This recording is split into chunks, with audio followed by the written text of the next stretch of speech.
નવી નવી રેસીપીઓ જોવા માટે મારી ચેનલ હર્ષા કુકિંગ ગુજરાતીને સબસ્ક્રાઈબ કરો અને લાઈક પણ આપો. હર્ષા કુકિંગ ગુજરાતી ચેનલમાં આપનું સ્વાગત છે. આજે આપણે બનાવીશું એક પૌષ્ટિક સલાડ. આ સલાડ આપણે એવો બનાવવાના છીએ કે જે ઘરમાં યુવાનો, નાના મોટા, બાળકો, વડીલો સૌને પસંદ પડે તેવો છે અને સૌના માટે ફાયદાકારક પણ છે. તો ચાલો બનાવીએ હેલ્ધી સલાડ.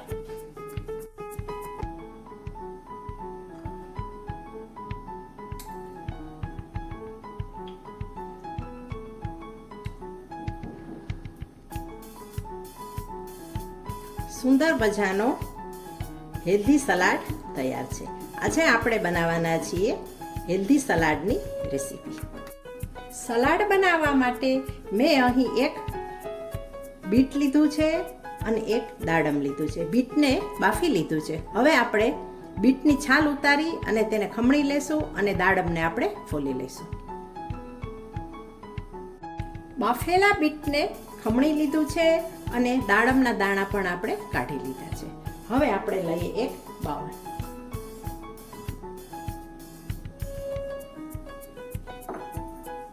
બાઉલની અંદર આપણે ટ્રાન્સફર કરીએ ખમણેલું બીટ.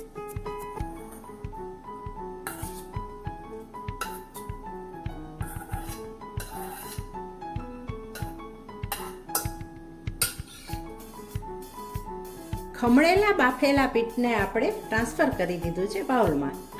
બીટના બે ફાયદા છે. એક તો તે હિમોગ્લોબિન વધારવામાં ઉપયોગી છે અને વજન પણ ઘટાડે છે. હવે આપણે એડ કરીએ દાડમના દાણા. દાડમના દાણા છે એ પણ ખૂબ ફાયદાકારક છે. દાડમ છે તે આપણું ભારતીય ફ્રૂટ છે અને મળી રહે છે આપણને, અને ઘણા લોકો તો પોતાના કિચન ગાર્ડનમાં ઉગાડતા પણ હોય છે અને ખૂબ હેલ્ધી હોય છે. તે પ્રોસ્ટેટ કેન્સરને લડવામાં મદદ કરે છે. એ ઉપરાંત બીજા પણ બે બેનિફિટ છે તેના, અને હિમોગ્લોબિન તો છે જ, એ સિવાય પણ વિટામિન સી પણ ભરપૂર માત્રામાં છે. હાર્ટ ડિસીઝ માટે પણ તે સારું છે. જેથી જ આપણે આ હેલ્ધી સલાડ બનાવી રહ્યા છીએ. હવે આપણે બીજા ઇન્ગ્રીડિયન્ટ્સ એડ કરીએ. 1 ચમચી હું મગજતરીના બીજ નાખું છું.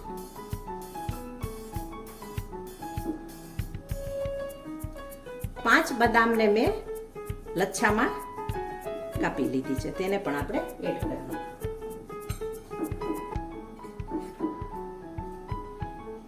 બે ચમચી મેં સિંગદાણાને બાફી લીધા છે, તેને પણ આપણે એડ કરી દઈએ. આ ત્રણેય વસ્તુ છે હેલ્થ માટે ખૂબ ફાયદાકારક છે.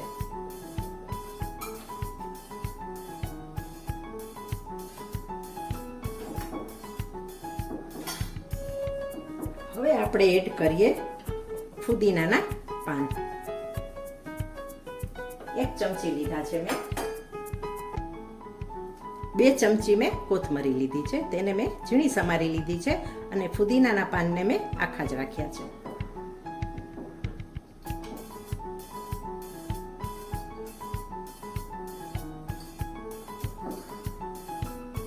હવે હું અડધી ટીસ્પૂન મધ ઉમેરીશ. તમારી પાસે મધ હોય તો ઉમેરજો, અને જો મધ ના હોય તો થોડી દળેલી ખાંડ પણ નાખી શકો છો. આમ તો જરૂર નથી, કારણ કે દાડમ પણ મીઠું હોય છે અને બીટ પણ મીઠું હોય છે. જો જરૂર લાગે તો જ ઉમેરું, નહીંતર મધ હોય તો મધ ઉમેરી દેવું.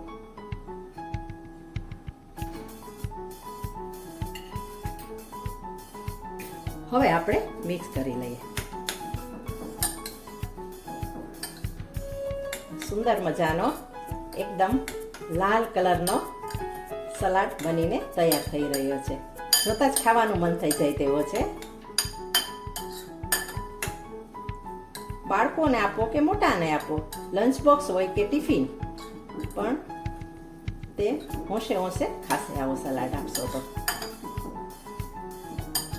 અઠવાડિયામાં 2 દિવસ પણ જો આવો સલાડ આપી શકીએ ને આપણે, તો તેઓની હેલ્થમાં પણ ખૂબ સુધારો થાય. હવે સલાડમાં થોડી શાઇનિંગ આપવા માટે 2-3 ચમચી આપણે તેલ ઉમેરીશું.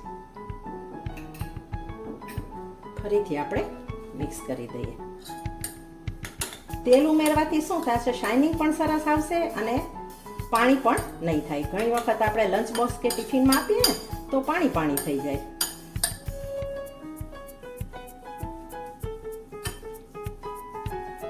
હવે એડ કરીએ આપણે અડધી ટીસ્પૂન ચાટ મસાલો અને અડધી ટીસ્પૂન મરી પાવડર.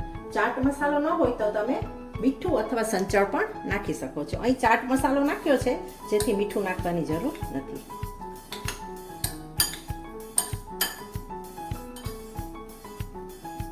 તૈયાર થઈ ગયો છે આપણો બીટ અને દાડમનો હેલ્ધી સલાડ.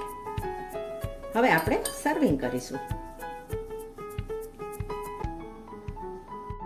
બીટ, દાડમ, કોથમરી અને ફુદીનો એ બધી વસ્તુ ખાવાથી દૂર ભાગતા અને ખાવાની આનાકાની કરતા બાળકો અને મોટાઓને જોતા જ ખાવાનું મન થઈ જાય તેવો હેલ્ધી દાડમ બીટનો સલાડ બનીને તૈયાર છે.